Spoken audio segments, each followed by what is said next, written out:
Hi, hello everyone. I hope you all of you had a great Sunday.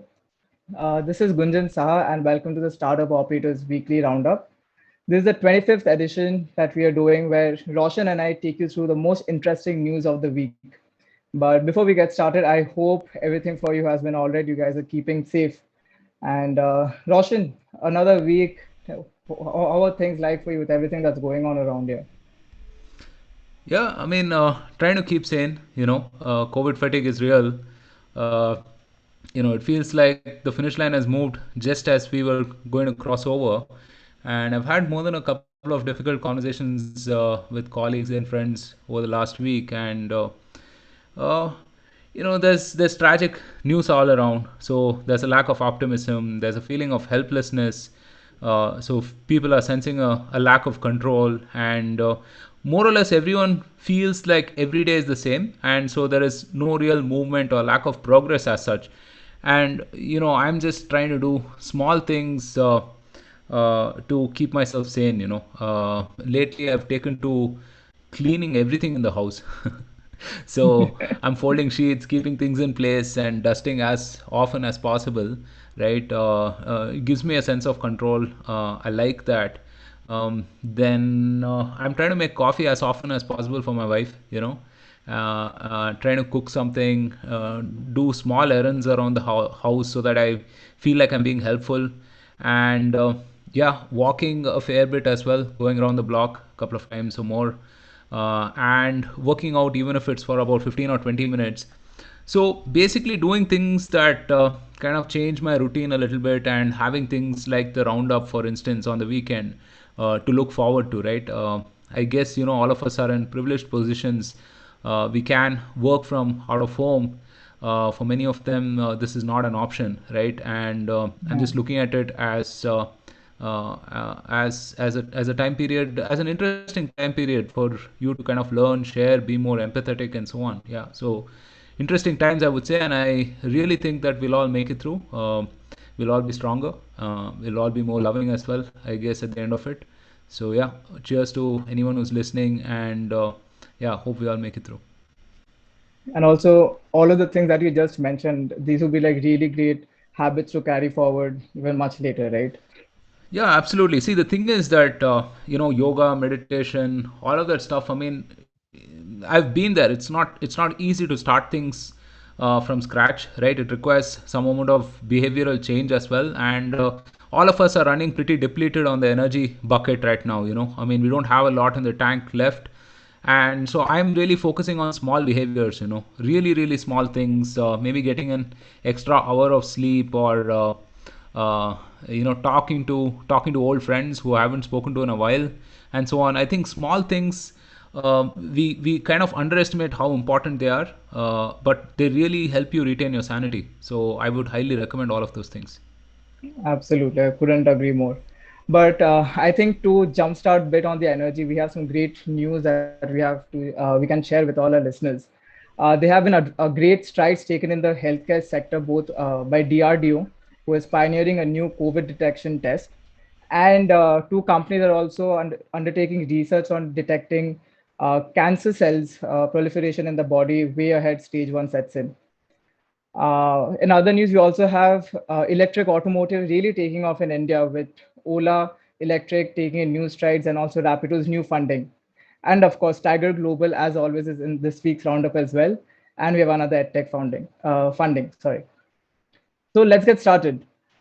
Like I said, DRDO has developed an artificial intelligence algorithm that can detect the presence of COVID-19 disease. This algorithm, which is called Atma AI, is a tool for chest X-ray screening as a triaging tool in COVID-19 diagnosis, and it's a method for rapid identification and assessment of lung involvement. And not only that, its accuracy rate is also pretty high. It's claimed to have an accuracy of 96.73%. This was developed by DRDO Center of Artificial Intelligence and Robotics with the support of 5C Network and HCG Academics. So, Roshan, how do you think this impacts the ongoing efforts against the fight against second wave in India? No, this is fantastic news. So before I delve into some of the work that 5C Networks and DRDO is doing, I think it's important to mention that DRDO has opened up its research facilities and innovation centers, right? They're working actively with startups. In fact, I think the chairman mentioned sometime this year itself of a Super 30 program where they plan to work with 30 startups on some of the cutting edge stuff, right? And defense always has the most cutting edge things.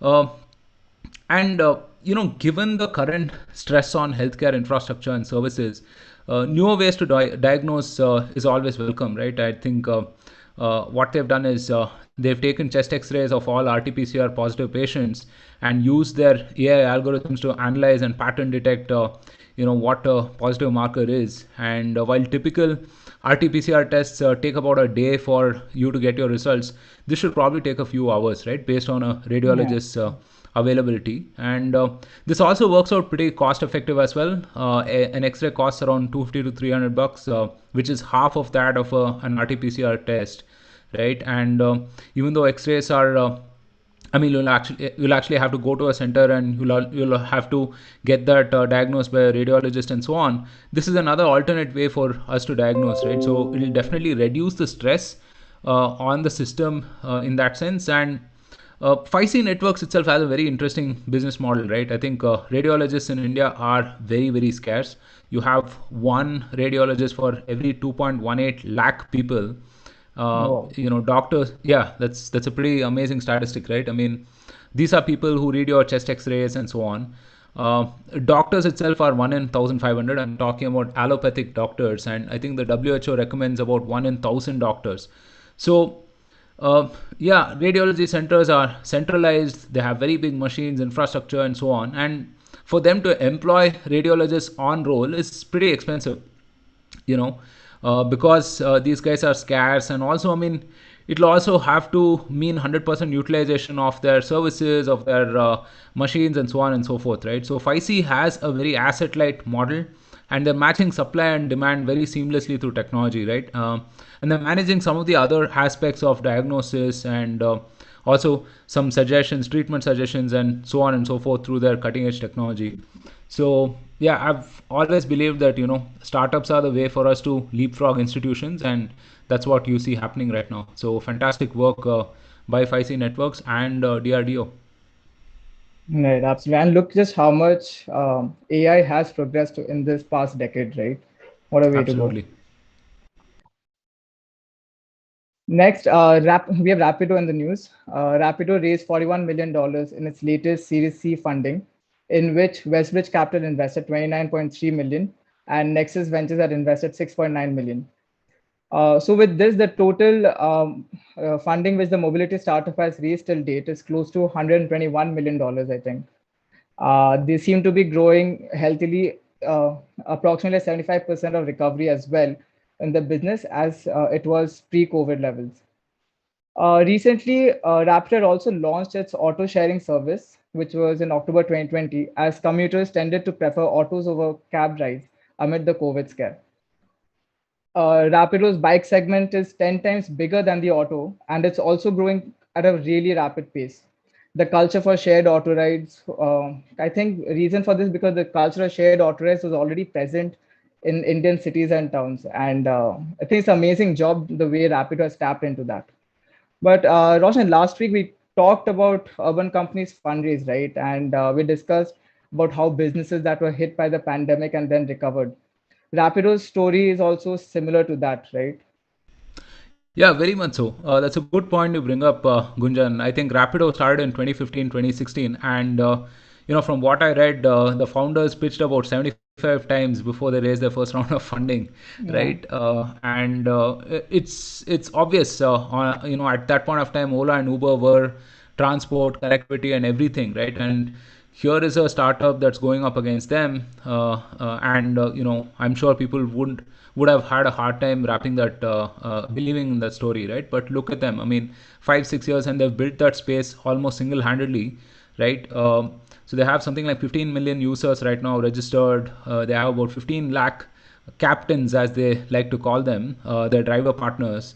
Total, they've raised about 80 million funding. I think FY20 they did 92 crores of revenue, clocking about 107 million rides a year. Right now, this is all pretty solid. and the main levers for them is the availability, the flexibility that you have with these bike taxis. Ola and Uber during peak hours are not necessarily the best option around. I mean, it's very difficult. Wait times are a lot, and plus the fact that it's very cost effective as well, and bikes are easier to navigate Indian roads as well. I mean, so I haven't really been, I have to confess, I'm really paranoid about bikes, being pillion on bikes with people I don't know. So I haven't really tried their services yet, but I know you have, right, Gunjan? Yeah, yeah. Rapido, I used to take Rapido every day to office before the pandemic. Of course, So back in the day. back Yeah. in the day. Now, you mentioned the tier 2 and tier 3 habit of, sharing rides, right? And really, Rapido owes it to Pawan Munjal of Hero, who was one of their first investors, Yeah. to really, in order to focus on that, right? Because he was the guy who said build for Bharat, and they started focusing on tier 2 and tier 3 cities. In fact, they started in Bangalore and Gurgaon, and one of the first cities they scaled outside of these was Mysore. And Mysore really was a turning point for them. I think today they operate in about 25 cities, and they've grown pretty organically in some sense, I would say. Even though they've raised a bunch of money and they're spending on expansion and so on and so forth, they've not really taken on the likes of Ola and Uber, which is very, very wise, right? And they've shown solid execution chops. 75% recovery in such a crazy year that we've had, right, where people don't want to contact with strangers and so on, is just remarkable. And I think they've also pivoted to a bunch of different service lines as well. I think they're delivering essentials as well. They've tied up with Zomato, Swiggy, and they're also running a Dunzo like service, I guess, right? So Right. so the funding itself is a bet on this business coming back, right? I think it's similar to the co-living business that we talked about last roundup with Stanza. I think the bet itself is that this is a sound business, and the fundamentals won't change, right? Pandemic or no pandemic, and hopefully when growth is back, they'll be back to normal, or even better than normal. So that's what this is about. Right. And I think Rapido has also invested heavily into, getting its fleet electrified. Right? They're investing in a lot of electric bikes as well. Yeah. Uh, So just a quick point, right? See, anything that solves for last mile connectivity in India is a godsend, right? I mean, given the situation that we have, well and truly, innovation like Rapido or any of the others, right, Bounce and so on and so forth, are definitely welcome. Yeah, right. And also, it's so much cheaper than the likes of Uber and Ola, and you can get Rapido much absolutely. easier during the peak hours, right, when these cabs are not available. So yeah, more Yep. power to the folks at Rapido. So one of the biggest highlight news of this week is Ola Electric hiring Wayne Burgess, right, as its new head of design. Burgess brings in a wealth of international automotive design experience, having worked on some of the most legendary and my few favorite car companies in the vehicle space. Ranges from Bentley Arnage in 1998 to Aston Martin's DB9 in the mid 2000s. And more recently, he was also the head of design for Jaguar XF, F-Type, F-Pace SUV, XE, and many more. So Ola's plan is to produce bikes, cars, and more, and plans to be the world's largest two-wheeler manufacturing unit with a production capacity of 10 million vehicles per year. The Ola scooter will roll out from the Ola Future Factory, which we had discussed in one of our previous roundups as well, which is being set up in Tamil Nadu. This factory will be the largest in the world, and when it will be fully operational, its capacity will be to produce 10 million two-wheelers in a year. So, what do you make of Ola Electric? I mean, from the way it has risen, it looks like a global company right now. Yeah, it truly is setting up to be a global company, right? I think Ola Electric, led by Bhavesh, has. I think Ola Electric is front and center right now. I think Ola's cab business or whatever it was, I think will get submerged in the background. That is my feeling, right? Simply because of the ambitions that they've set themselves with Ola Electric, right? I mean, you should look at the future factory, and talk to some of the people who are working there. in Krishnagiri, Tamil Nadu. It's getting built at a frightening pace, right? In a matter of hours and days. And Ola Electric is investing a lot right now, and that's typical because early innovation in anything, whether it's like cab sharing or whether it's electric vehicles, has to be full stack. So Ola will be building batteries, charging stations. I think they've already built about 100,000 across India, and other accessories, service, and whatnot, right? By the way, Wayne Burgess is the third senior hire in the last 1 month alone. They hired Youngsung Kim as the head of global sales and distribution. He had spent about 35 years in Hyundai and Kia, and then they hired N. Balachandran from GE as a CHRO, right? So uh, I think the Wayne Burgess hire is also given that I mean Tesla has proved that electric vehicles can be an aspirational purchase. It's not a functional purchase as much, right? And it's not even a do-gooder, save the environment kind of a purchase. It's an aspirational purchase, right? Right. And it's not just going to be scooters, right? Although they did acquire Itergo from Amsterdam last year. Itergo uses swappable high energy battery and delivers a range of about 250 kilometers, which is pretty damn good for city traffic, I would say, right?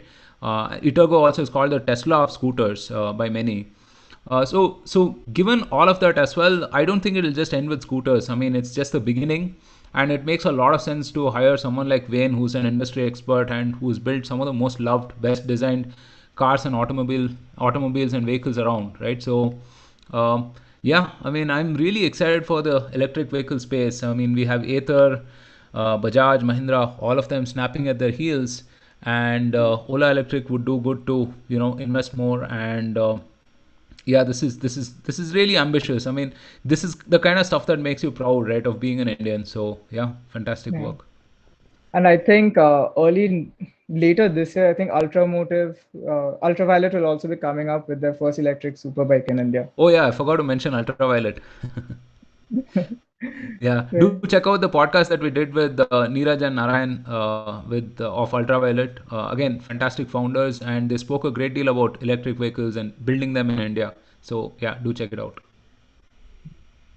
So another great innovation in the health tech space, right? A team of scientists says that they've achieved a breakthrough in early cancer diagnosis, which, if validated by more clinical trials, can introduce a new branch of therapeutic medicine, which is worth tens of billions of dollars a year. This test, which is called HRC, has been co-developed by Mumbai-based biotechnology firm Epigeners Biotech and Singapore-based SAR Labs Private Limited. The discovery enables the detection of cancer and the stage the disease is in from a simple blood test and claims to have almost 100% accuracy. It was able to detect 25 different kinds of cancers, and most important in some ways, it was able to detect cancer before the onset of tumor development. Currently, SAR Labs is also in talks with investors to raise $200 million to fund large clinical trials with close to 10,000 to 20,000 subjects in the Western markets. Now, this is a pretty exciting development, right, Roshan? Yeah, this is amazing. Every family has been affected by cancer in some way or the other, right? Globally, I think 14 million people are diagnosed with cancer of some form every year, and these cases are rising in India, especially, right? So, in cancer, early stage detection is everything. Otherwise, the treatment gets complicated, it's expensive, and a non invasive test like this is an absolute game changer, right? And look at the kind of accuracy that they've touted also, even though it's just 1,000 people, and this will go through a further test and validation and everything. This is amazing, amazing, amazing. And interesting thing is, this the company Zar Labs is run by Amish Tripathi's family. Yeah. It's run by his father and brothers, Ashish and Anish. Imagine what a family of overachievers, right? So one of them is a best-selling author and diplomat, and the others are how to cure cancer or diagnose cancer in this case, right? So amazing. The test is called HRC also because they've named it after Himanshu Roy, who is Amish's brother-in-law, who had cancer and passed away in very tragic circumstances. So, in some sense, this is an honor of his legacy. Um, Looking at all of the stuff that's happening around vaccine patents, with US saying something, Germany saying something, so on and so forth. I really hope that we build some core health IP, because we definitely have the talent. I think we need the infrastructure, and we need the regulatory help and support from our government in order for us to be able to develop this. But this is a great development, and I really really hope that this scales, and all of us are safe from things like cancer. Right. And also, Indian doctors are well sought after globally, right? All right. So a couple of times while discussing Byju's, you've talked, and you have also mentioned that how accessible digital technologies have made education, right? People from one corner in the world can teach to students in another parts. So with that, edtech startup Teachmint, which does similar things like that, has raised $16.5 million in its Series A round from both new and existing investors.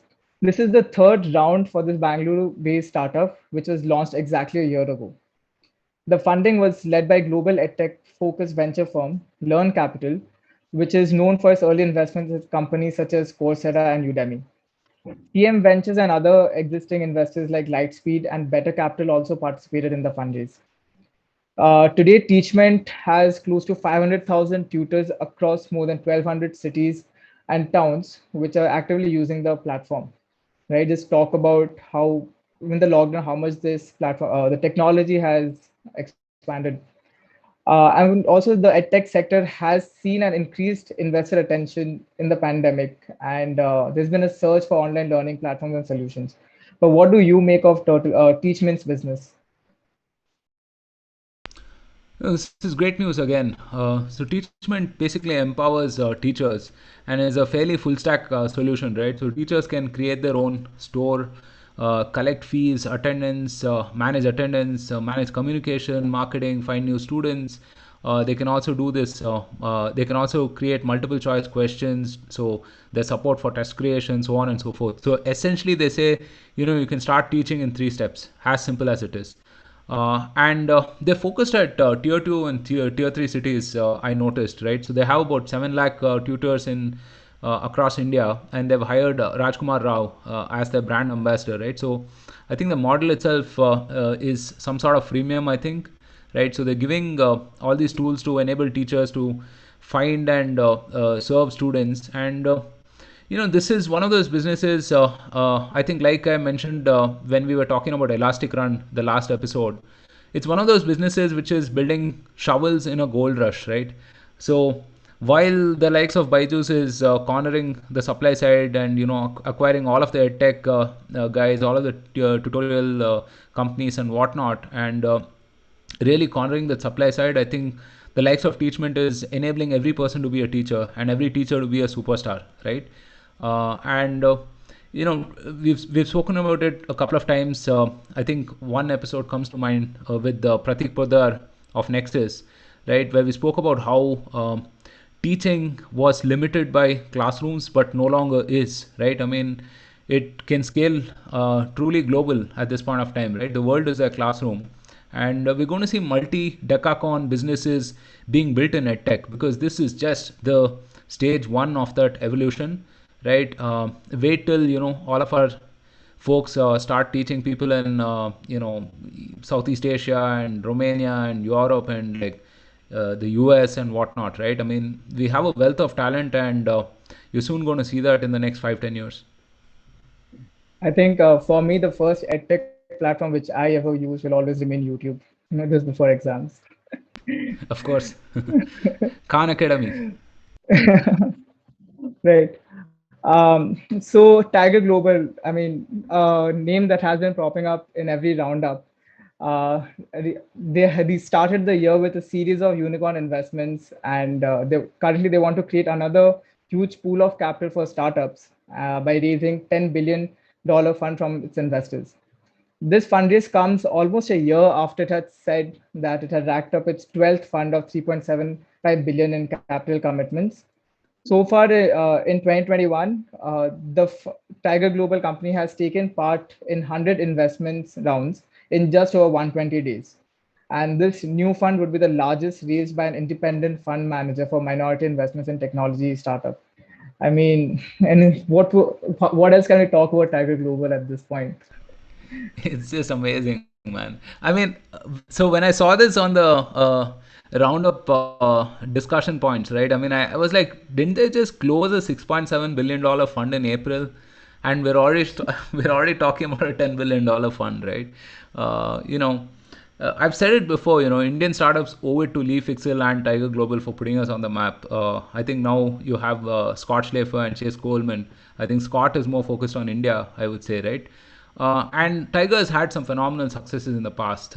Very recently, Stripe is at $95 billion. Peloton IPO'd in 2019. Postmates got acquired.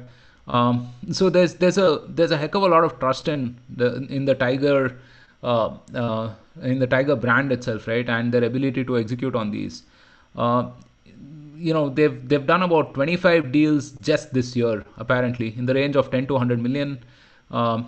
We've only heard about a 10 that have been finalized, which is Grow, which we spoke about, Pristine Care, Gupshup, ShareChat, Innovator, ChargeBee, Inframarket, and Cred. Tiger is an Now, investor most in of about, them unicorns. yeah, most of them unicorns or sunicorns, right? And Tiger's an investor in about 20 Indian unicorns, right? Let me say that again. I think there are a total of 47 Indian unicorns, and almost 20 of them are invested by Tiger. And this is really what their whole model is like, right? Is to win big, is to bet on the guys who are truly going to make it into multi-billion, multi-decacorn businesses, and really go all out, right? And it's seen. I mean, they own probably 20% of Peloton at IPO, which is crazy, right? For an investor to own at that stage of the company. And I've referenced this article before. It's by this guy called Everett Randall of the Founders Fund. He's written this article called Playing Different Games, and he talks about the sheer deal making velocity of Tiger, right? So you mentioned 100 investments in 120 days.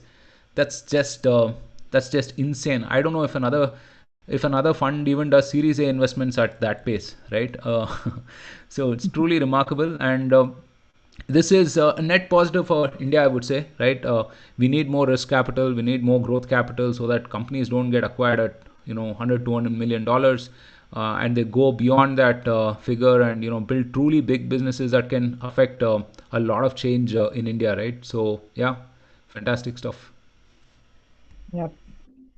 So on that note, Sridhar Vembusar had put out a really interesting tweet, and I think all of us can agree to this. Without the real possibility of a no, there is no meaning to an yes, and without the real possibility of failure, there is no meaning to a success, right? Yeah, I mean, this is a great quote.